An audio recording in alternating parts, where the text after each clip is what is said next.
Number 5 on this list is the aviator suit. Back in the early 1900s, flight was on everyone's mind. Flying machines were extremely new and were not very well developed, but scientists wanted to push it further. In this case, the specific scientist in question is Franz Reichelt. Franz Reichelt was designing an aviator suit.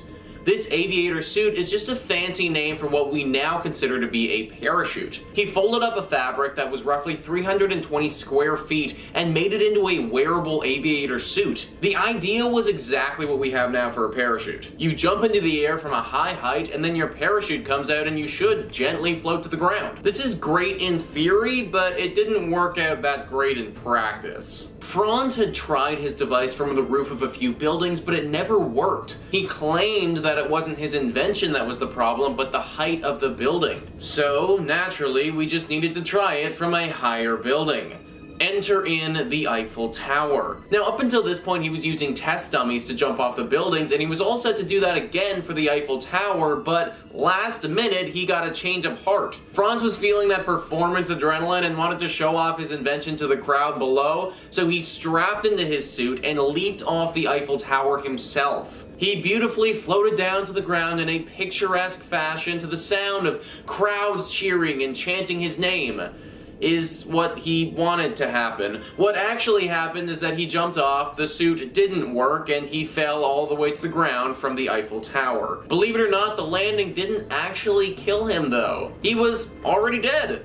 Franz had a heart attack before he hit the ground when he realized his suit wasn't gonna work. Number 4 on this list is Australia's mustard gas experiment. One would think that testing a deadly poisonous gas on people would be kind of a silly and dangerous thing to do, but that's exactly what happened in this science experiment. Top 10s writes, Queensland, Australia set the stage for some awful chemical weapons testing on human subjects. The year 1942 brought Australia into the thick of World War II. Hostilities when Japanese aggression brought more questions than answers about how mustard gas might behave and deliver harm in a tropical climate. The chemical weapon had already been deployed against China by Japan, sparking fears that Australia was next in line. To investigate, human experiments using a gas chamber which was moved from Townsville, Australia to Melbourne on a 3-ton truck were conducted. The trouble is, the danger of mustard gas exposure was underestimated. Over the 3 years to follow, a range of secret tests were done. The research included gas chamber tests involving volunteers who were Australian Armed Forces recruits who apparently did not fully understand the degree of potential harm to which they were getting themselves into. The tropical conditions quadrupled the effects of mustard gas, leaving many with nasty injuries. At Innisfail, volunteers tested how long they could carry on their duties while exposed to burning mustard gas, while 1944 experiments on Northbrook Island saw volunteers dropping into trenches after the island was doused with the deadly substance. Imagine literally joining the army to help your country fight, and then your own country, who you've decided to risk your life for, uses you as a test dummy with mustard gas. These were new recruits who had no idea what was going on, but were just trying to help their country, and then bam! Australia drops a bunch of mustard gas on them and wonders why a lot of them got permanently injured. This one was one of two things. It was either pure stupidity from the Australian government, or it was pure cruelty. Both are bad considering these are the people who run the country making these decisions. Either way, as you can all imagine, the experiment proved that mustard gas is still very dangerous. Number 3 on this list is Frankenstein. Alright, so I know, Frankenstein is a fictional experiment and everything else on this list actually happened, but when it comes to science experiments going wrong, Frankenstein has kind of definitely set the mark here. Frankenstein is the classic novel written by Mary Shelley back in 1818, where a young scientist named Victor Frankenstein decides to organize a science experiment that goes horribly wrong. Well, initially, the experiment actually goes horribly right. We all know the classic line, "It's alive," because the experiment did actually work and the monster did actually come alive. There have been multiple adaptations of this story over the years, with some stories talking about how this monster attacked the village below and incited a mob, but in the original story, the monster actually strangled Victor's future wife. Attacking a village, strangling Victor's lover, neither of these outcomes are good, so ultimately I think it's safe to say that this experiment didn't go as planned. Number 2 on this list is the Stanford Prison Experiment. This was a psychological science experiment that is often considered one of the worst in history. The study was done in 1971 and was meant to be a 2-week simulation of prison. It was run by Stanford professor Philip Zimbardo and went horribly wrong. Wikipedia says participants were recruited from the local community with an ad in the newspapers offering $15 per day to male students who wanted to participate in a psychological study of prison life. Volunteers were chosen after assessments of psychological stability and then randomly assigned to being prisoners or prison guards. Critics have questioned the validity of these methods. Those volunteers selected to be guards were given uniforms specifically to de-individuate them and instructed to prevent prisoners from escaping. The experiment officially started when prisoners were arrested by real Palo Alto police. Over the following 5 days, psychological abuse on the prisoners by the guards became increasingly brutal. After Christina Maslach visited to evaluate the conditions, she was so upset to see how study participants were behaving that she confronted Zimbardo. He ended the experiment on the 6th day. Like the Milgram experiment, SPE has been referenced and critiqued as one of the most unethical psychology experiments in history. The harm inflicted on the participants prompted universities worldwide to improve their ethics requirements for human subject experiments. Other researchers have found it difficult to reproduce the study, especially given those constraints. It truly was extremely brutal, and the fact that it went on for as long as it did is kind of crazy. Many of the people that participated here had long-lasting effects, and this incident changed their lives forever. All for $15 a day just so this sick professor could see that prison ultimately really sucks. And finally, number 1 on this list is Unit 731. Unit 731 was absolutely terrifying and not a group that you wanted to be associated with at all. Basically, this was a group that conducted multiple science experiments on civilians. They were around from the 1930s to the 1940s in the Japanese army. They were led by General Shiro Ishii and were responsible for killing potentially over 200,000 people. These deaths were sometimes purposeful, but mainly they were just a byproduct of the horrible experiments that they were performing. Live Science says numerous diseases were studied in order to determine their potential use in warfare. Among them were plague, anthrax, dysentery, typhoid, paratyphoid, and chlorella, according to a paper by Dr. Robert K.D. Peterson for Montana University. Numerous atrocities were committed, including infecting wells with cholera and typhoid and spreading plague-ridden fleas across Chinese cities. According to Peterson, the fleas were dropped in clay bombs, which were dropped at a height of 200 to 300 meters and showed no trace. Prisoners were marched in freezing weather and then experimented on to determine the best treatment for frostbite. Former members of the unit have told media outlets that prisoners were doused with poison gas, put in pressure chambers until their eyes popped out,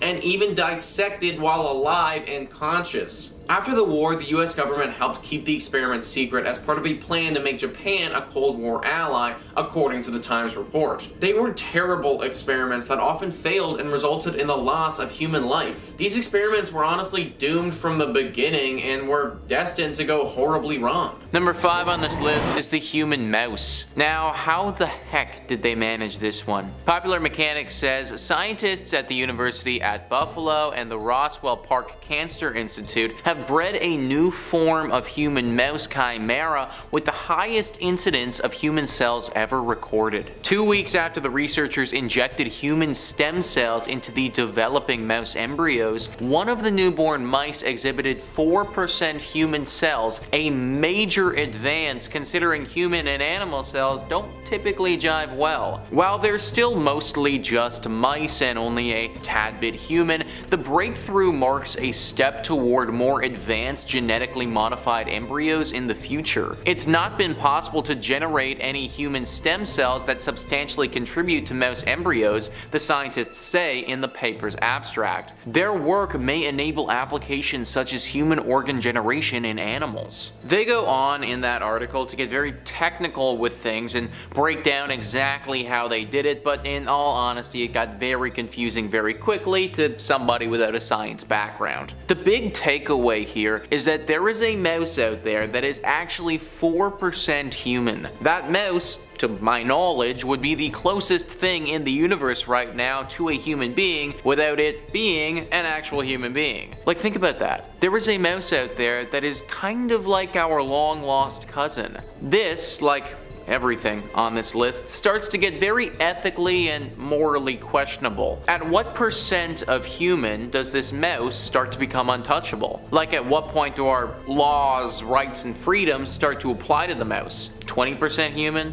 30% human? 50%? When does this mouse stop being a mouse and start being a human and start getting treated like a human? And also, what the heck would a 50% mouse and 50% human even look like? Like, we're getting into some seriously weird territory here, and as much as I get that this could be good for science or whatever, I'm pretty sure I can go the rest of my life without ever having to see a half mouse, half human thing. Ugh.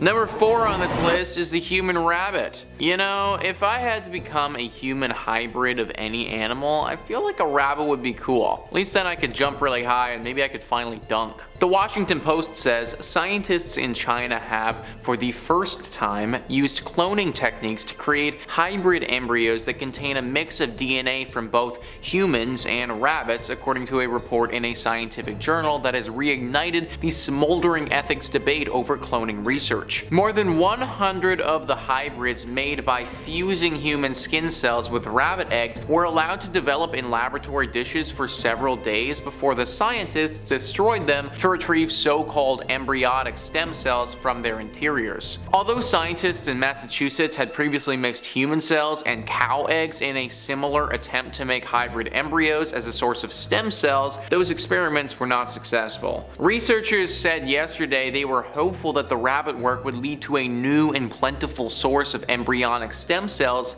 for research and eventually for medical use. But theologians and others decried the work as unethical. Unethical seems to be the theme of this video, folks. That article by the Washington Post was actually written back in 2003. That's right, guys, this happened almost 2 decades ago, meaning that there has been tons of time for them to make better hybrids behind closed doors. Now, I'm not saying that they continued with these projects, but I'm also not saying that they didn't continue either. There was a lot of backlash when this first came out, so continuing with this without people knowing, that might have been desired. Who knows, there could be a fully grown rabbit man hopping around somewhere in some Chinese lab for all we know. Number 3 on this list is the human pig. This is a thing, guys. I really can't believe it is, but this is a literal thing. Stat News says pig embryos that had been injected with human stem cells when they were only a few days old began to grow organs containing human cells, scientists reported on Thursday, an advance that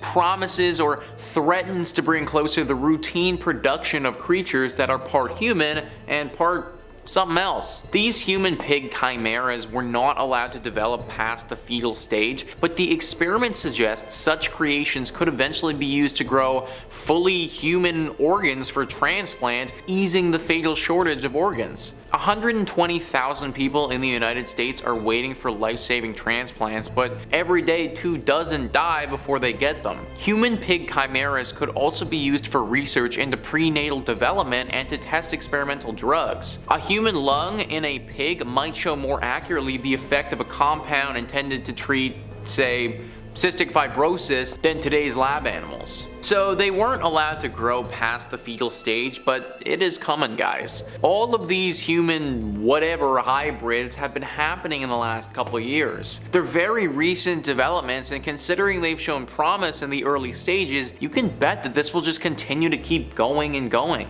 I would not be surprised if within 5 or 10 years or so, there's some weird, disgusting looking pig human thing oinking itself around the human hybrid barn. Number 2 on this list is the human monkey. I know that we technically descended from monkeys, but now it looks like we're taking that to a whole other level. Nature.com says scientists have successfully grown monkey embryos containing human cells for the first time, the latest milestone in a rapidly advancing field that has drawn ethical questions. In the work published on the 15th of April in Cell 1, the team injected monkey embryos with human stem cells and watched them develop. They observed human and monkey cells divide and grow together in a dish with at least 3 embryos surviving to 19 days after fertilization. The overall message is that every embryo contained human cells that proliferate and differentiate to a different extent, says Juan Carlos, a developmental biologist at the Salk Institute for Biological Studies at La Jolla, California, and one of the researchers who led the work. Researchers hope that some human-animal hybrids known as chimeras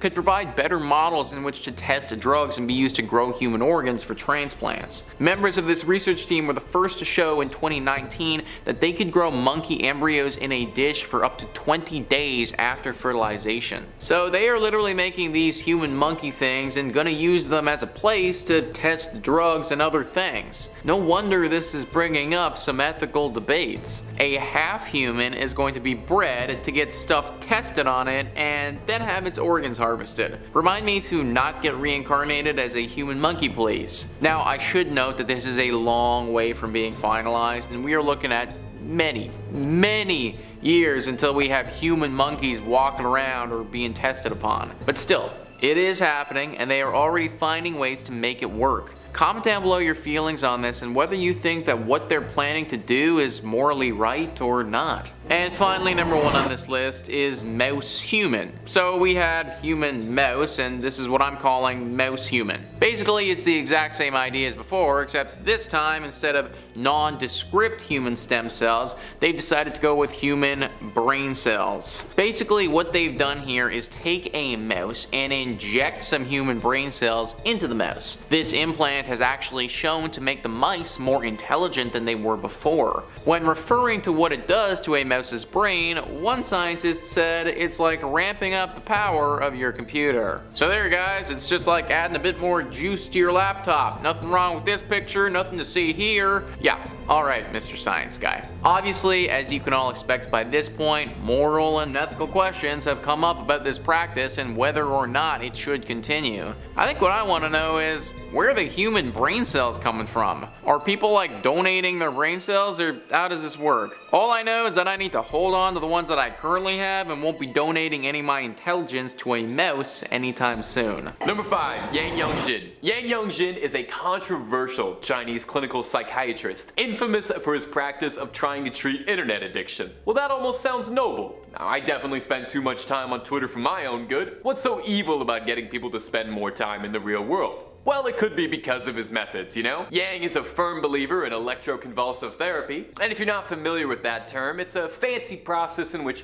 surges of electricity are ran through a patient, inducing a small seizure to treat mental illness. So the way to treat people who are spending too much time on electronic devices is to hook them up to something electronic and let electricity run through their body painfully. Yeah, okay, no, I'm starting to understand where some of this controversy is coming from. Yang believes that people suffering from internet and gaming addiction suffer from personality disorders and need to be treated as such. His clinic doesn't really run like a regular clinic, but has been more closely described as a boot camp. Parents sign away their children into Yang's foster care, who then get sent to a prison-like environment of harsh treatments and cruel conditions. Yang would treat his patients in a military-like manner, punishing them with more treatments for misbehavior or rewarding patients who would act as informants against other patients. In addition to round-the-clock shockings, Yang would also administer medications to his patients without the consent of them or their parents by sneaking them in as diet supplements. Yang would punish patients who tried to get their parents to take them home with,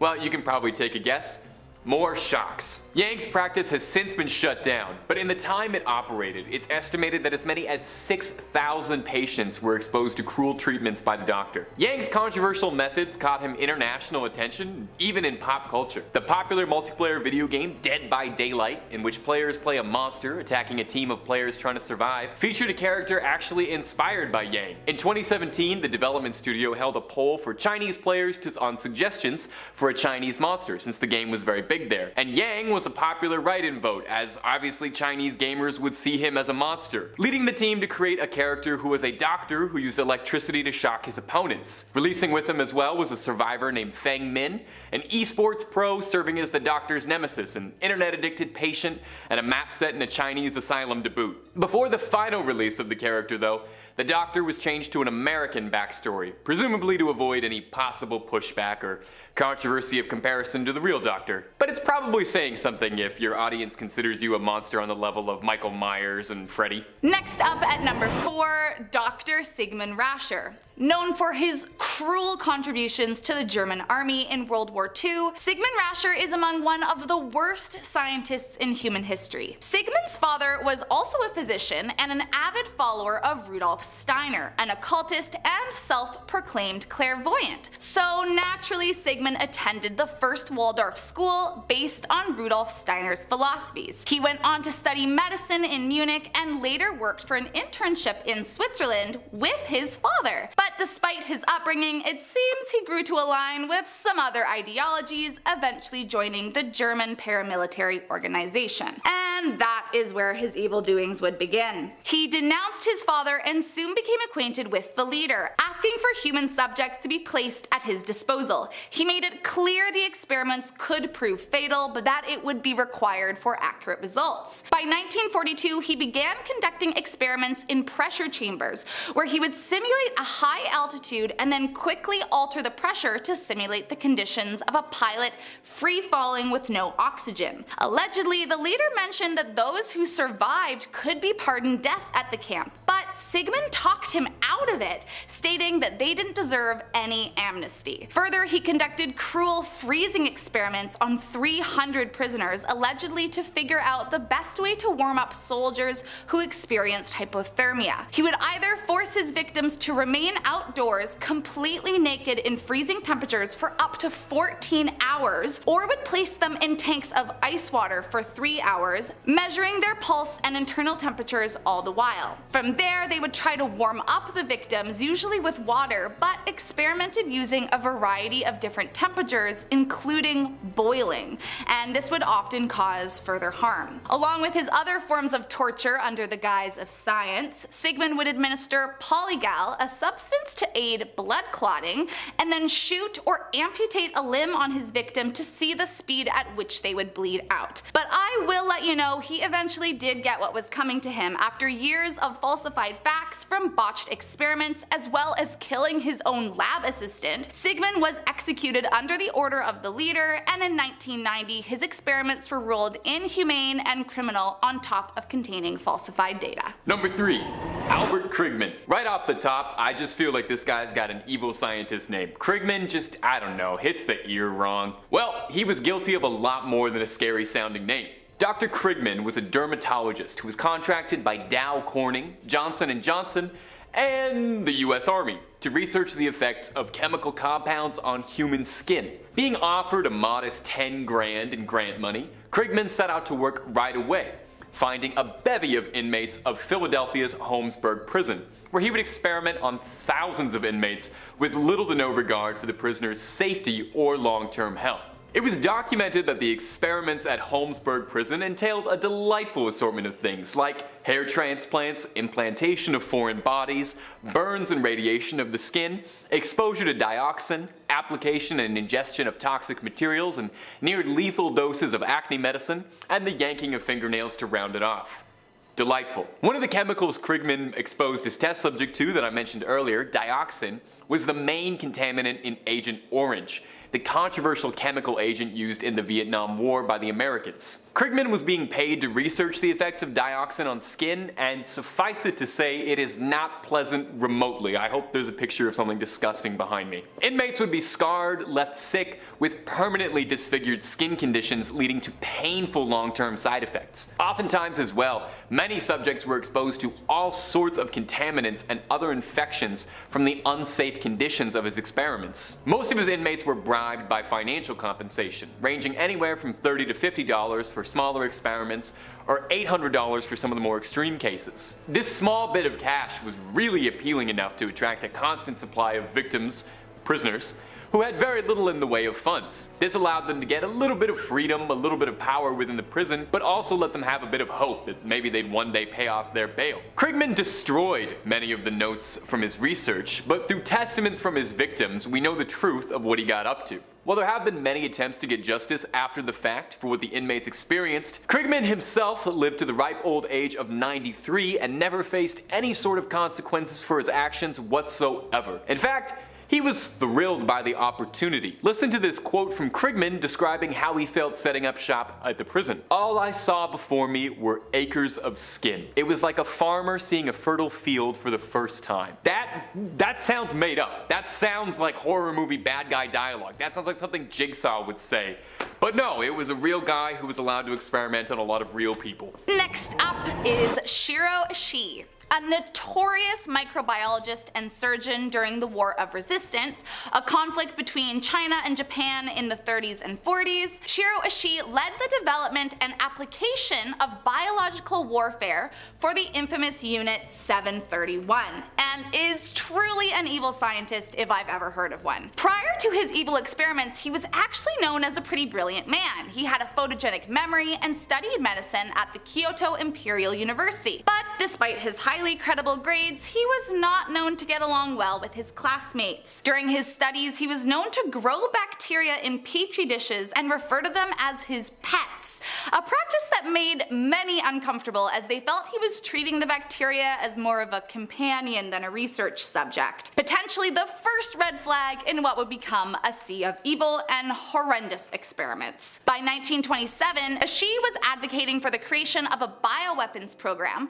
something that was against the Geneva Convention at the time, but did not yet have enough power within his unit to make it happen. But in 1936, he was promoted to senior army surgeon and given full control over Unit 731, a decision I can only assume is regretted to this day. In these facilities, with no one to tell him no, Ishii decided to unleash his evil experiments on live humans, as he believed he could not get the results he was looking for by testing on animals. Ishii was notorious for injecting his subjects with deadly diseases under the guise of vaccines so that he could watch and study the effects if left untreated, leaving his victims suffering horrifying symptoms and eventually letting them die. But that was only the tip of the iceberg. Victims of his evil experiments would also have limbs amputated and reattached to other parts of their bodies while conscious and without the use of any anesthesia. Or they'd be put into pressure chambers until their eyes literally escaped their skulls. It's estimated that nearly 10,000 people died at the hands of Shiro Ishii's cruel experiments, but perhaps most insane of all is that after the war ended, he was never charged with any war crimes, as he traded the information he obtained in his experiments for immunity and then lived out the remainder of his life in Japan a free man. And last up, we have Harry Harlow. Harry Harlow was an American psychologist during the 30s to the 50s, and although he didn't experiment on people, he is widely regarded as cruel and unethical for his experiments on monkeys. Harlow had one big question: what was the meaning of love? Initially, it started as an earnest study looking at the bond between a mother and her offspring, and early on it did actually provide psychologists with some valuable information about the importance of connection in those early years. But Harlow soon became obsessed and began blurring the lines of ethical experimentation until soon he was nothing more than a monster. What was once about discovering the importance of early stage bonding morphed into long-term isolation and the mental effects it had on the monkeys. Harlow and his team had what they literally called the pits of despair, I kid you not, where the test subjects would be isolated without any contact, including the smells and sounds of other monkeys,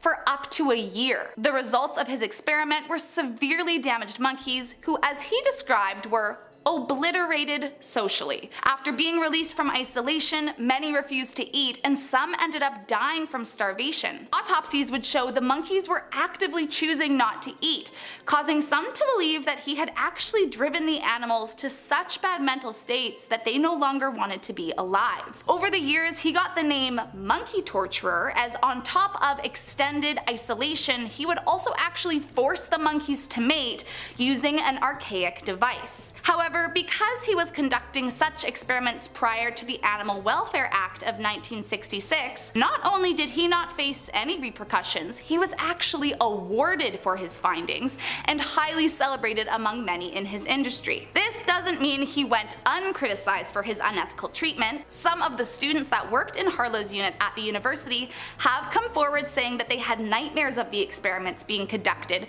and couldn't wait until he retired to shut down the entire operation. Others said that anybody with respect for life would find this offensive, and all he left was one huge mess to clean up. Later, Harlow went on to say in a 1974 interview, "I don't really like animals. I despise cats, I hate dogs, how could you like a monkey?" So, despite looking for the meaning of love, it seems he was more interested in torturing innocent monkeys and causing irreversible harm. Number 5 on this list is the humanzee. The humanzee, as you can imagine, is a human mixed with a chimpanzee. This is a very interesting entry on this list because whether or not it has actually been created or not is up for debate. Science Alert says a prominent US scientist has claimed researchers in Florida succeeded in breeding a human-chimp hybrid called a humanzee in controversial, long-rumored 1920s research. Evolutionary psychologist Gordon G. Gallup Jr.,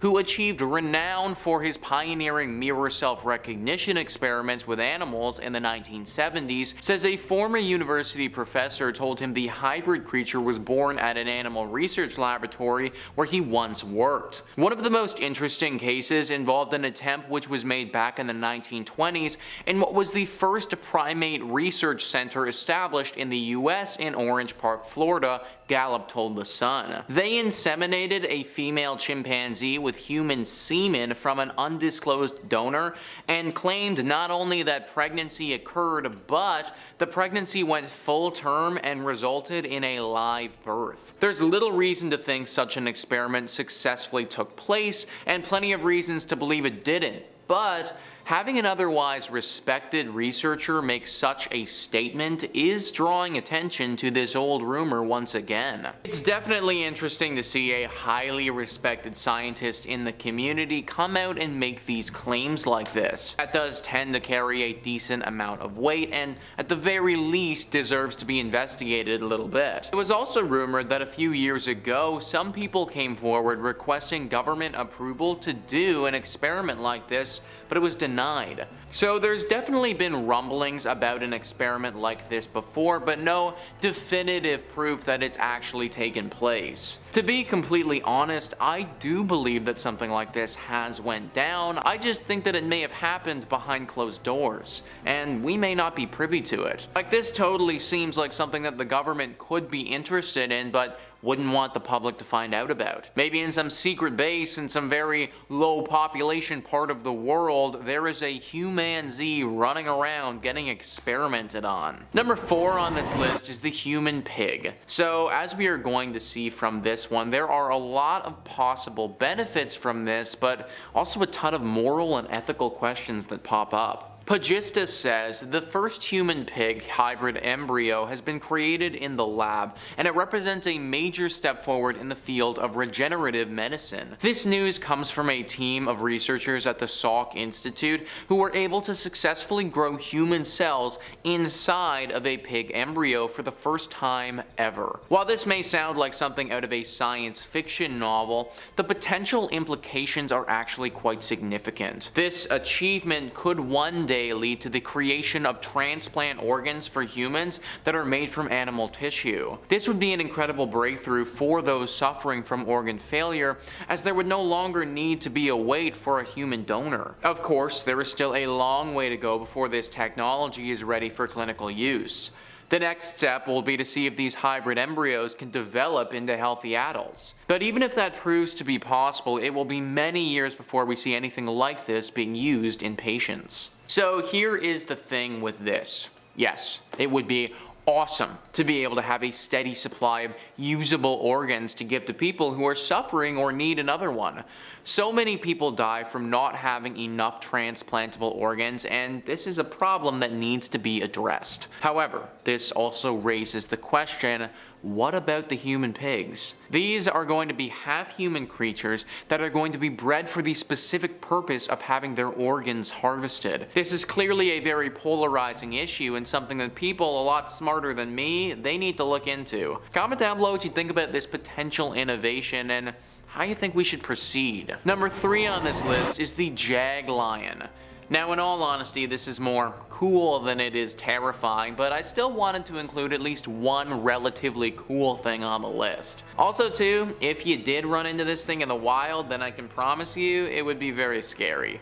So, I think it still qualifies. Pagista says a jag-lion hybrid is a cross between a male jaguar and a female lion. The result is an animal with characteristics of both parent species, although it's usually more similar to the lion in appearance. Jag lions are not currently found in the wild, but several have been born in captivity. The jag lion was first created in 2006 when a male jaguar named Elvis was bred with a female lion named Lola at the exceptional animal park located in Phoenix, Arizona, USA. The two big cats mated successfully and Lola gave birth to 6 healthy jag lion cubs. Since then, several other jag lions have been born in zoos around the world. These hybrids are not only interesting to look at, they also help scientists to learn more about the genetics of both lions and jaguars. So, like I said, this thing is really cool, but could also be very scary depending on where and how you run into it. In the zoo, where there's a large protective piece of glass between the two of you,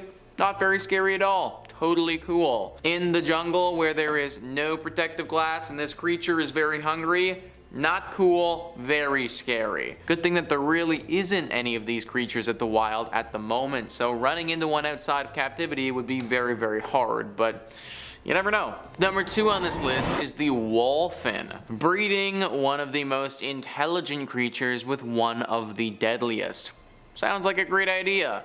That's what happened here with the wolfen. Pagista says weird hybrid experiments usually make for interesting reading, and the wolfen is no different. This unusual creature is actually a cross between a false killer whale and an Atlantic bottlenose dolphin, and was first discovered back in 1985. Since then, there have been several documented cases of wolfens in the wild, and even a few captive ones as well. While they share many characteristics with both of their parent species, there are some notable differences that make the wolfen truly unique. For one, they are typically smaller than either false killer whales or bottlenose dolphins, with an average length of just over 6 feet. They also have a more slender build, and their flippers are shorter in proportion to their body than either parent species. Interestingly, wolfens also seem to exhibit social behaviors that are more similar to dolphins than whales. They are often seen forming close bonds with other members of their pod and engaging in activities such as surfing and playfully chasing each other around. It would be very rare to spot this creature in the wild, but be very careful if you do. Dolphins are super smart, and killer whales,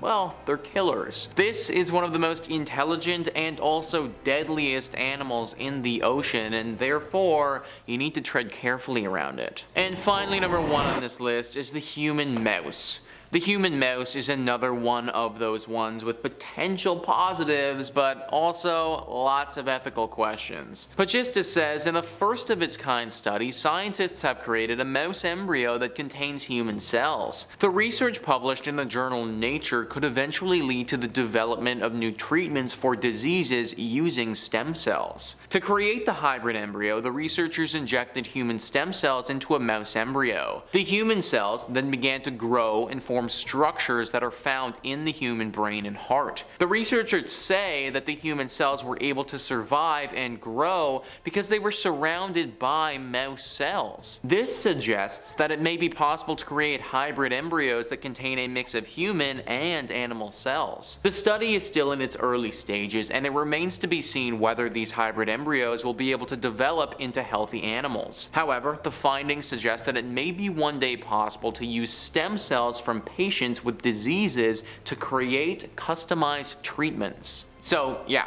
again, tons of possible benefits for people who are going through some rough treatments right now, but also we're gonna have a mouse that's almost as smart as us humans acting as a test dummy for us. This is uncharted territory for humans, and understanding exactly how to go about it It's something that we're gonna need to discover along the way.